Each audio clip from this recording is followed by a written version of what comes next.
Korosi merupakan kerusakan atau degradasi logam akibat reaksi redoks antara logam dengan berbagai zat di lingkungannya yang menghasilkan senyawa-senyawa yang tidak dikehendaki. Tujuan saya melakukan praktikum ini untuk menganalisis faktor-faktor apa saja yang mempengaruhi terjadinya korosi pada paku. Korosi dapat terjadi karena berbagai faktor. Yang pertama, air dan kelembapan udara, di mana semakin lembab suatu wadah atau suatu tempat akan membuat korosi semakin cepat terjadi. Dan yang kedua adalah elektrolit atau asam garam. Yang ketiga, permukaan logam yang tidak rata. Yang keempat, yaitu terbentuknya sel elektrokimia. Contoh korosi dalam kehidupan sehari-hari ada banyak sekali teman-teman. Contohnya seperti pada pagar besi yang mengalami perkaratan akibat sering terkena air hujan, kemudian korosi pada paku yang akan saya praktikum ini. Nem buah gelas plastik bening, nem paku ukuran 5 cm, penutup gelas plastik, sarung tangan, dan pinset. Ada air biasa, air panas, cuka, garam, minyak, dan terakhir tidak ada larutan atau kosong. Kemudian ambil paku menggunakan pinset dan masukkan paku pada setiap masing-masing gelas plastik sesuai nama label. Terakhir, tutup gelas plastik dengan rapat.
Setelah 10 hari pengamatan, sekarang kita keluarkan paku dari masing-masing gelas plastik.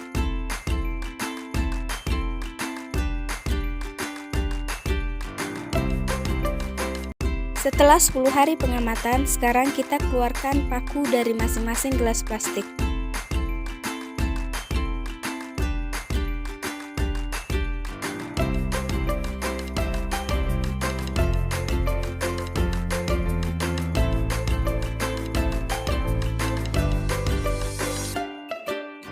Inilah penampakan paku yang direndam selama 10 hari. Percobaan pertama pada air garam, terbukti bahwa paku tersebut bisa berkarat karena garam adalah larutan elektrolit. Keberadaan elektrolit seperti garam NaCl pada medium korosi akan mempercepat terjadinya korosi, sebagaimana ion-ion elektrolit membantu menghantarkan elektron-elektron bebas yang terlepas dari reaksi oksidasi di daerah anode kepada reaksi reduksi pada daerah katode. Dua air biasa terbukti pada paku tersebut bisa berkarat karena di dalamnya ada oksigen, dan biasanya oksigen di air biasa justru lebih banyak daripada oksigen di air panas atau mendidih. Ketiga, di air panas terbukti paku tersebut juga bisa berkarat karena air tersebut memiliki temperatur sedikit lebih tinggi daripada air biasa. Nah, temperatur seperti itulah bisa mempercepat terjadinya korosi.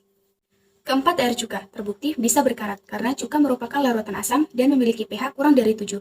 Reaksi korosi besi akan lebih cepat terjadi sebagaimana reaksi reduksi oksigen dalam suasana asam lebih spontan yang ditandai dengan potensial reduksinya lebih besar dibanding dalam suasana netral ataupun basah. Kelima, minyak terbukti paku tersebut tidak bisa berkarat karena minyak tidak mengandung oksigen dan menghambat kontak langsung antara besi dengan oksigen dan air. Keenam, tidak ada larutan atau kosong. Terbukti paku tersebut juga mengalami korosi karena udara yang lembab yang menyebabkan terjadinya korosi pada paku. Dari percobaan yang telah dilakukan, dapat disimpulkan bahwa paku yang paling cepat berkarat adalah paku yang terendam di air biasa dan di air panas. Dan yang paling lambat terjadinya korosi adalah air garam dan juga gelas yang tidak ada larutan. Dan dapat diketahui bahwa minyak tidak dapat menyebabkan korosi pada paku, karena minyak memiliki tingkat kerapatan yang tinggi, sehingga minyak mampu melindungi besi dari oksigen dan udara yang merupakan faktor dari penyebab korosi, sehingga korosi tidak terjadi. Dan faktor-faktor penyebab terjadinya korosi yang pertama, air dan kelembapan udara. Yang kedua, elektrolit atau asam garam. Yang ketiga, permukaan logam yang tidak rata. Dan yang keempat, terbentuknya sel elektrokimia. Audio Jungle.